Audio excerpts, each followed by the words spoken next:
When I first started dating after my marriage dissolved, I started off every encounter with the same information.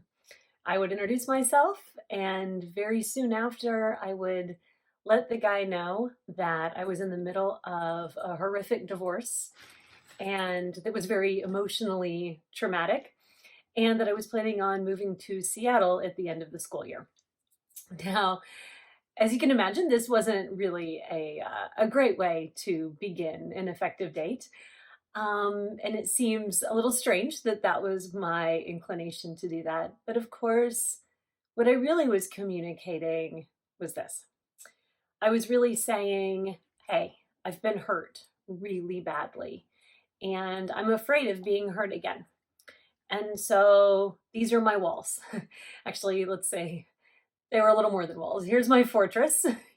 These are the boundaries of it, and I will let you come this far and no further because I don't want to be hurt again. And I know many of you probably relate to that. Oh, I got puppies coming in. I know many of you probably relate to that. You've been hurt, and the last thing you want is to be hurt again. And so it's natural to build some of those walls.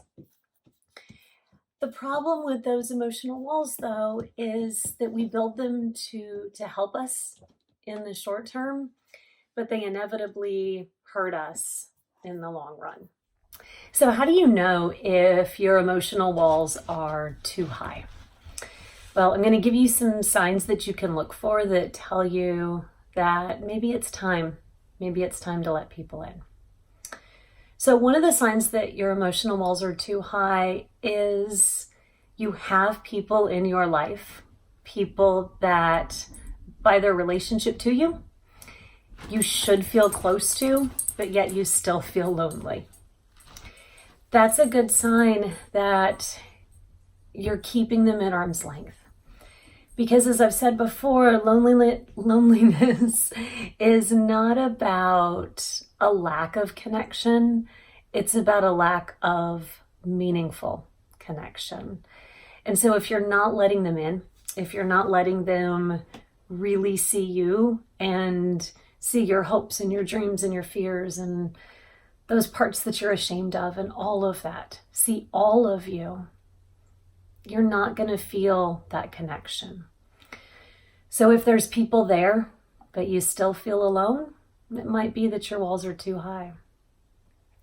Another sign that your walls are too high can be if you overreact when you're feeling vulnerable. When you are exposed, if you find that you get into a fight or flight state, sometimes we call it flooding when it deals with emotions.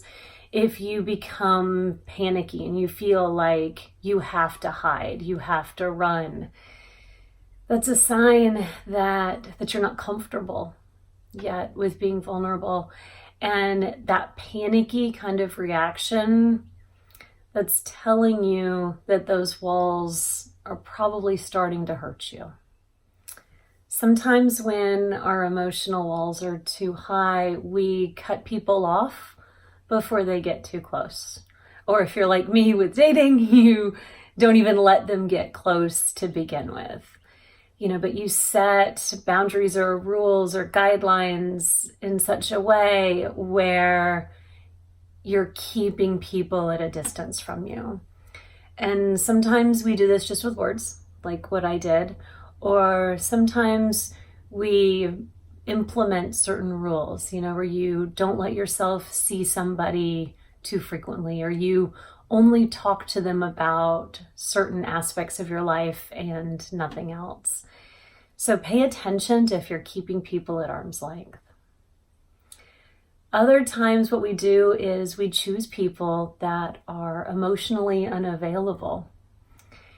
And this is one of those that's kind of tricky because we don't even realize at the time that that's what we're doing, and we don't understand why we're doing it. Instead, we get frustrated, we get upset. Why do I keep picking those that aren't available? Why do I keep picking the ones that are emotionally constipated? But yet, really, we're picking them because they're the safe bet. Because If they are not available, it means our walls are not threatened. It means they can't get close to us because they're not willing to take those steps forward. So pay attention to the types of people that you're attracted to and that you attract, because that tells you an awful lot about the state that you're currently in.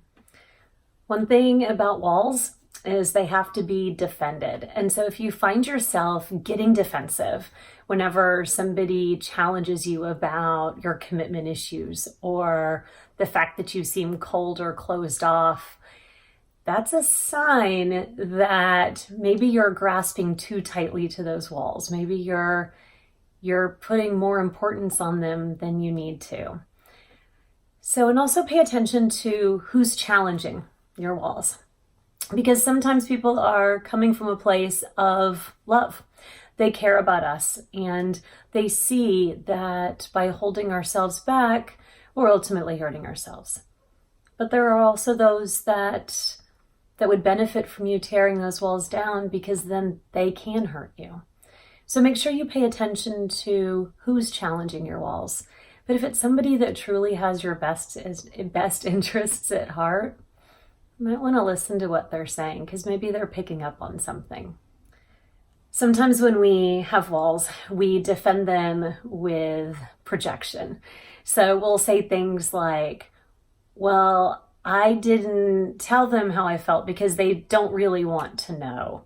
You know, we pretend as though we know how somebody else is feeling, because that keeps us safe. It means we don't have to ask those questions. We don't have to hear those answers.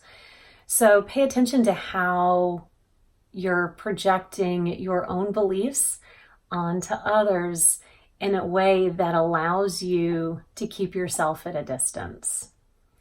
Ultimately, emotional walls are all about trying to control the outcome.